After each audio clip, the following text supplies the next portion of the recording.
Hello everyone. I was recently watching some Nintendo fan hate videos, and I just decided to count down the things that Nintendo does to their fans. Okay, firstly, this one you all already know. Nintendo taking down fan games that don't even need to be taken down. Well, that's a little more specification. What I'm saying, you guys remember AM2R, right? Yeah, pretty cool game. Nintendo took it down, and the reasoning that people say is because, like, a few months or weeks later, they released Metroid Samus Returns. But here's the thing. Nintendo.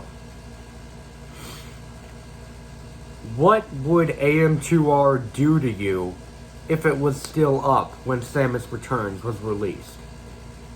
It was non-profit. It wasn't trying to steal your stuff. They weren't trying to make it look like they were like Metroid was theirs. Also, it took 10 years to release, and they thought that Nintendo wouldn't make another Metroid game. That was 10 years before, so honestly, they were kind of right to do so. And AM2R was like maybe a quarter or half in the development when the game was released, and AM2R's development was private. No one knew about it. I don't think anyone knew about it at that point. So, like, and even if it was still up, it wouldn't have mattered anyway, because AM2R doesn't cost any money to have.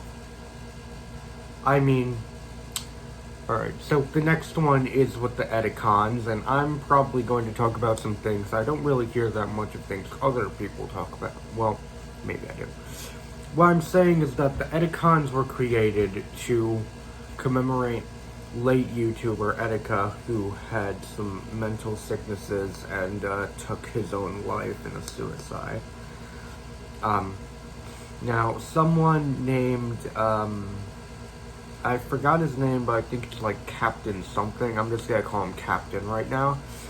So this guy online name is Captain. He decided to make some Etika-inspired Joy-Cons, and every single penny and dollar that he would get out of this, he would give all that money into mental health for teens and childs. None of the money he would keep. None of it. And what does Nintendo do? They send him a cease and desist letter. Why? Because the thing had the word Joy-Con on it. Honestly, if I was him, I would have either put... So there was an E on the left, and there was Joy-Con Boys on the right. If I were him, I probably would have put E on both of them, or put on the right the word Etika. I don't know, just make it 100% Etika instead of 99 and the other one relating to the team that made them. But, I mean, hey, I'm glad with the team, shout out. But the fact that Nintendo decided to do this because of the Joy-Con, they said they did it because of the Joy-Con trademark, but the moment he even announced that he was going to do this, he said, I believe, that he said that he was going to give it all to charity for mental health. And Nintendo saw that. So, they went to their team and they're like, hey, this kid's doing a really good thing. Let's copyright him because no one's allowed to make Joy-Cons besides Nintendo. We hate our fans and they want him to die. Yeah, that's an over-exaggeration, but I feel like it makes sense. Alright, next one is with Smash and Splatoon. Oh, this one's good. So, basically, they canceled, maybe I should start introducing things rather than just talking about. So, there were two events, EVO and the Big House. Now, the Big House was slated for a 2020 Worldwide Championship. How ironic, a Worldwide Championship in 2020, and we all know what happened in 2020. So basically, what Nintendo did is that, well, actually, it was canceled anyway, because of the pandemic with coronavirus, but what they did after that was that they tried to make it online, but online for Smash Melee isn't exactly existent, so they had like 4 guys in their basement over like a week or something create online for this 20-year-old game. That is also better than Ultimates Online, by the way. So basically, after that, Nintendo sees them and they're like, they're using online for our game. They're not allowed to mod our game. We need to shut down the entire tournament. Yeah, and they did that. Creating the hashtag Free Melee. Or Melee. I think it's Melee. So, next one was Evo. And all because of the fact that Smash was even in the tournament, Nintendo shut down the entire thing. Not the Smash segment, so that people could play other fighting games instead, but they shut down the entire tournament. So, all those Street Fighters who were looking to play like the 5th Street Fighter or something, they can't go to the tournament because of some other game that they never played before? Come on. Alright, so another thing, oh, and there's also Splatoon, the Splatoon North American Open, where some teams, basically, they changed their names to like hashtag Free Melee and stuff in, helping with, the Melee people, and Nintendo canceled the finals. They would rather sabotage and mitigate their own tournament than actually help any of their fans. Also, here's another funny thing. From what I believe, none of the tournaments that Nintendo has ever hosted have cash prizes. Okay, so what I'm saying from this is that they don't want to give out money to their consumers. They want their consumers to give out their money to them. Alright, so there's also Pokemon Uranium, where that one was copyrighted just because it has the word Pokemon on it. Also, here's another thing. Nintendo looks at these things and they think that these people are going to try to sell these things with Nintendo trademarks and copyrights. They're not doing that. These things are non-profit. And even when they are gaining money from it, it's not even about from the game. It's not because the game requires money to download. They're getting it from like Patreons and stuff. They're not getting it from the game. And that one was 9 years in development. Just 1 year less than what AM2R was. Just taken off like that. Imagine like every single part of American history wiped out because Kim Jong-un wanted Okay, that reference made absolutely no sense, but you get what I'm saying. Actually, was that even a reference? Yeah, I don't really know what I was going with that.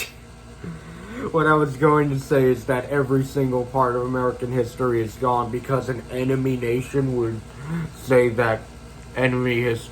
Yeah, I don't even know where I'm going with that, but yeah, ignore that part. But what I'm saying is that Nintendo would copyright something. Copyright takes like that much. Remember Infinity War?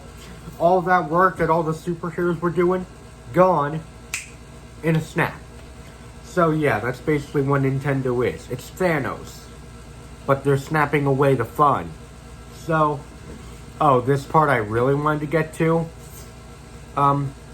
If you go onto YouTube, you can find a video called I Made Super Mario Brothers in Battle Royale. I forgot the name of the YouTuber that did this, but it was copyright striked by Nintendo, because of course it was. But guess what? Like a few years later or something, they released Super Mario Brothers 35, a Battle Royale Mario game. They steal Fangames from their creators. Sega does what Nintendo don't. Sega, in complete opposite of this. If you guys remember Resident Evil 2, right? And the remake that the company people made, the company that I forgot the name of, but basically... They were working on a Resident Evil 2 game privately, and Oh, I didn't find this information by myself. I found it by some other videos. But I'm just talking about here because I want to talk about every single point on why Nintendo is a horrible company. But yeah. What I'm saying is that basically these Resident Evil 2 devs were making the game, but some fans were actually making it publicly as well. And the things that they made were so good that these dev guys, like, flew them out to Los Angeles or something and showed them exclusive footage and asked them for help. Then there's the even better one, Sonic Mania, where they straight up just said, nah, let's not use our employees, let's use our fans. And that worked perfectly. And then there's Nintendo. Ooh, you made a Mario game. You're the devil. Go die. So yeah. Sega does what Nintendo don't. Oh hey, sorry. Basically I just finished that video, but I remembered a few other things I wanted to talk about. So, that one was Nintendo and its consumers. But let's talk about Nintendo as a company first. As in the games they make. So, firstly, lying to their fans. I don't know whose choice it was to make Age of Calamity completely different story than what Breath of the Wild's story was. But whoever did that, why? Why? So but guess what Nintendo did? Rather than just suck it up and actually tell people that they're making a different story, they lie to them and say that this takes place 100 years before Breath of the Wild. I mean, technically it does, but it's a completely different story. Well, not really. What is up with my grammar? So, basically what I'm saying is that Nintendo lied to their fans for either, I could think of several possible reasons, because they didn't want to admit that they made a fanfiction worse than fanfictions that you could normally find online. B, because they want people to buy their game so badly. They also, actually a little thing that I want to say firstly. When Breath of the Wild released, before people even knew anything about Age of Calamity, people were constantly saying that the reason that one of the reasons they don't like the game is because it takes place 100 years later when all the good characters are dead. Like, seriously. Also, that's kind of a problem. I mean, Nintendo made the dead characters better than the characters that you actually get in the game. Come on, Nintendo. I mean, I'm glad you made great characters, but like, did you have to make them dead? I mean, I understand what you did. I like that it's a dark game, but serious, why do the best characters have to die? So what I'm saying is that I don't know if this was in response to this, but I'm just going to assume it was. I'm assuming that they made Age of Calamity this way because people wanted to go back to that time and be able to champions again. And Age of Calamity gives that, but it takes like the fanfiction route, and rather than seeing them actually die, or like seeing them right before they die, you see the champion successors, some of them being descendants, some of them being, well, actually, now that I think about it, not all of them are related, but, I mean, Sayaka is Mika's brother, Yunobo is Daruk's granddad.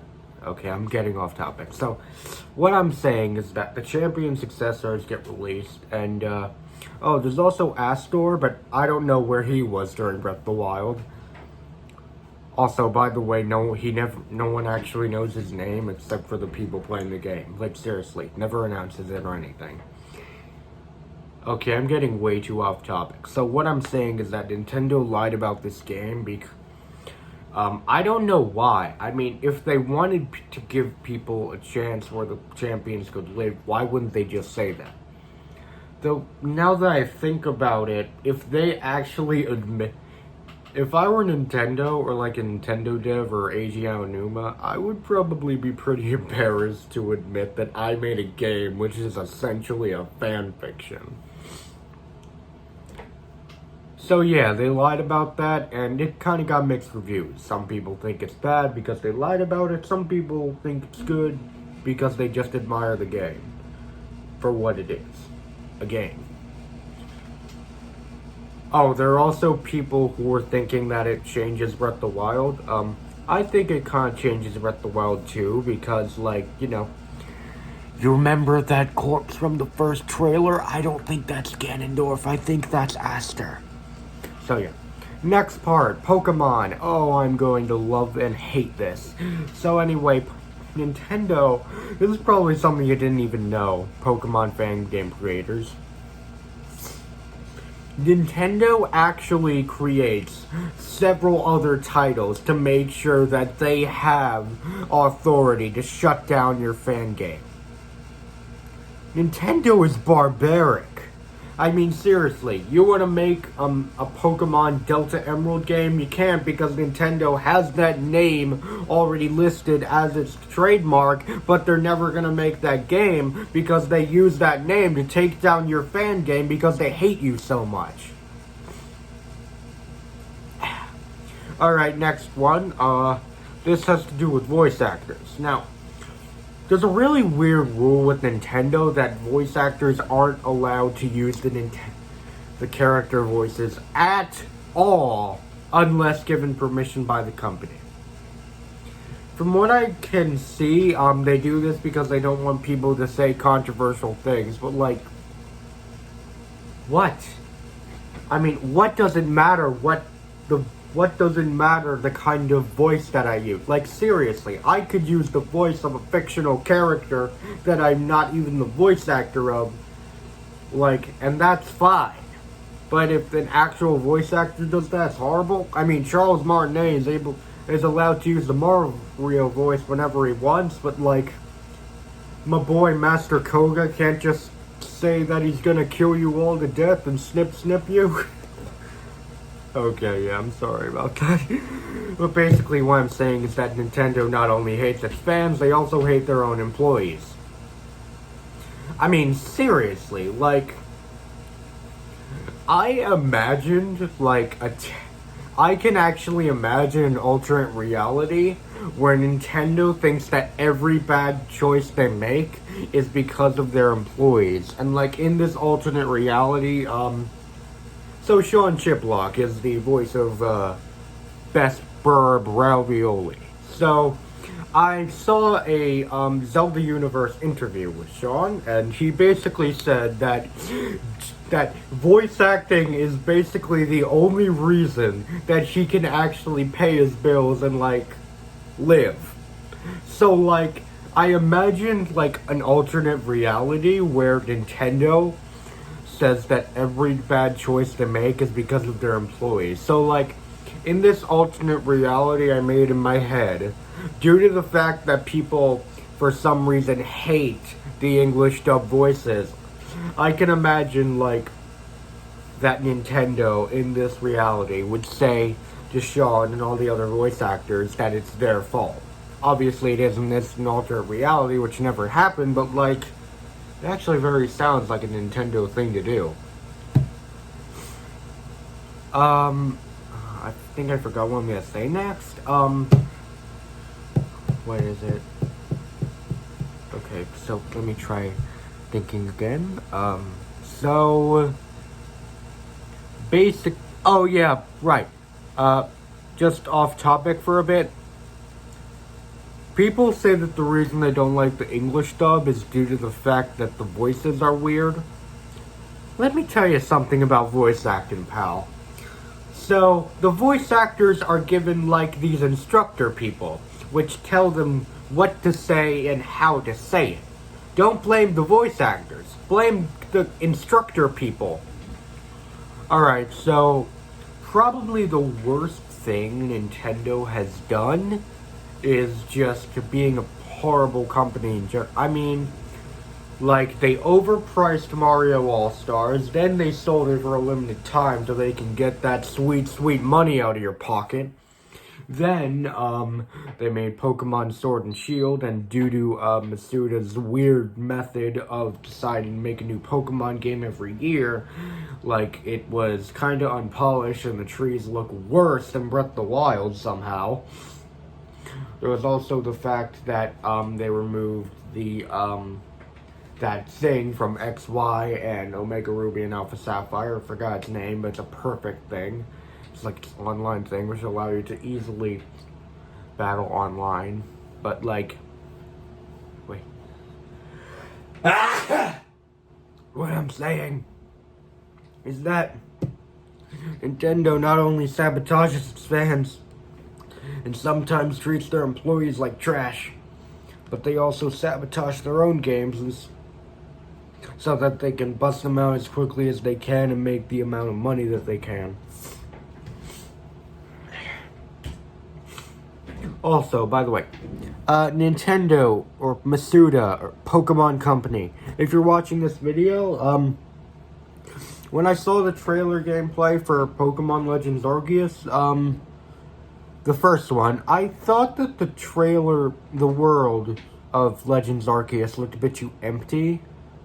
I don't know if what there's to do in the game. Please put a lot of cool stuff to do in the game. Please do that.